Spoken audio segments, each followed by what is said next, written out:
2024 was an honest to God fever dream. Hey, what's up, boys? So, today we're going to be talking about what a crazy year it's been 2024. Now, with this, I'm not going to be going in chronological order because the video is going to be like 50 minutes long. I'm just going to be telling you about the moments that I remember about 2024. Let's start with the first one, the Cat Williams interview. Cat Williams went on Club Shay Shay and he decided to air out the entire industry. He decided that he does not want any type of peace. He decided that he wanted problems, and he aired out, went off on people like Ricky Smiley, people like Kevin Hart and Diddy. He went after all of these people and he did not hold back. Now, I feel like this moment started an actual domino effect because the number of people that would end up being exposed in the year 2024 was actually mind-numbing, which leads me into the next big moment of 2024. Vince McMahon gets exposed. Now, a year prior, he was accused of giving out hush money. Now, this year, there was a lawsuit filed against him by Janelle Grant. The contents of this lawsuit are absolutely abhorrent. They are repulsive. If you went over and read them, you would understand what I mean. Even if I wasn't on YouTube, I wouldn't even feel comfortable talking about them. He ended up retiring the same year, which brings me into my next point. Diddy ended up becoming an actual meme. His accusing and his arrest was so public that the internet coined a term, and it ended up becoming so popular that kids in school were prohibited from saying it because it was being said so many times.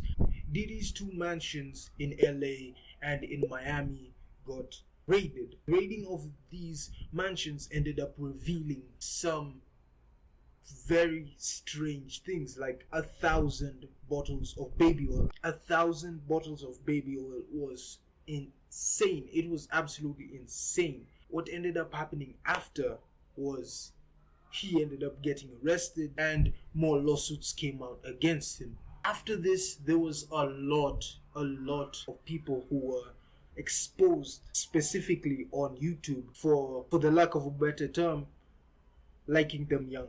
Now, the first one was Ava Chris Tyson. Now, this person was caught basically. The second person was Cody Cole, who was accused of sleeping with a girl who at the time was underage. The next one was Dr. Disrespect, who was accused of texting a minor about some very unsavory things on Discord whispers. Whispers, I don't know. This one was particularly confusing because he had everything going for him. He was tall, he had money, he was famous, he had everything. He had no reason to do that, but he decided to message a minor. Let's move to more positive stuff. This is about WWE. If you don't watch WWE, you can go ahead and skip. No hard feelings. Go ahead. Now, with Vince McMahon retiring, this had left WWE in the hands of Paul Levesque or Triple H. Now, with him came a lot of creative changes. There came a lot of freedom. He was letting the wrestlers and the commentators be a lot more free with a lot of the stuff they did. This also included storylines, one in particular. Now, if you haven't met him already, this is Roman Reigns. At the time, he was the biggest draw in WWE. He had beaten everyone. He was at the time undisputed champion. Now, he had beaten everyone on the roster. There was no one left to stand up to him except Cody Rhodes. Now, with Cody Rhodes, his family has never won the WWE Championship. His dad was close though, but it didn't happen. Now, people wanted to see him finish the story, which was a term coined by Cody Rhodes himself. The last WrestleMania, he was screwed. Roman Reigns won the match unfairly. Now, people wanted to see him lose for the very first time in 1,316 days. Now, what came at WrestleMania was one of the craziest 7 minutes in WWE history. We had people like The Rock, John Cena, The Undertaker showing up, Seth Rollins showing up, all of these people, and the win was so satisfying. This was one of my personal favorite moments in WWE history.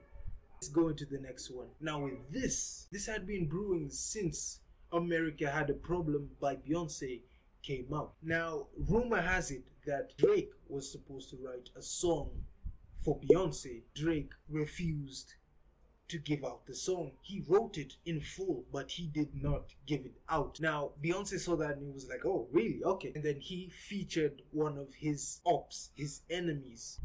He featured Kendrick Lamar, who was at that point the biggest Drake rival. He came over and he actually threw some shots on that song.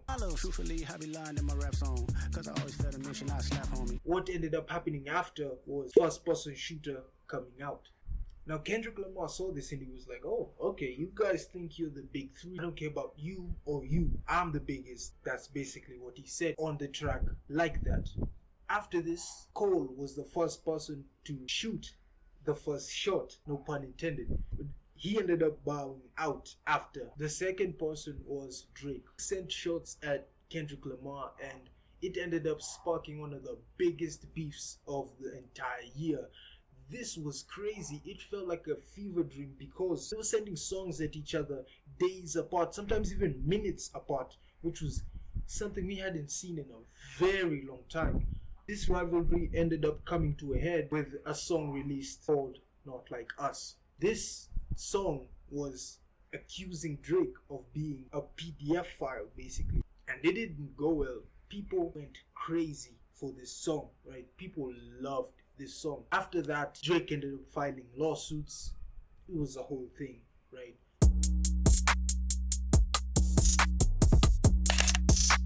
Let's move into the next one, Chromacopia. Chromacopia was an album getting released by Tyler the Creator. There were rumblings of this. He ended up posting the first teaser, which lit the internet on fire.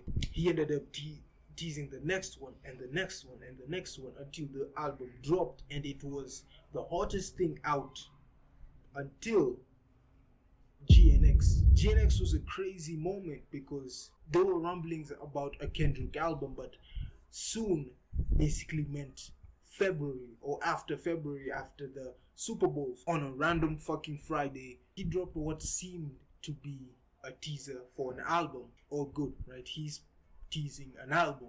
We're going to see it in the next 2 or 3 months.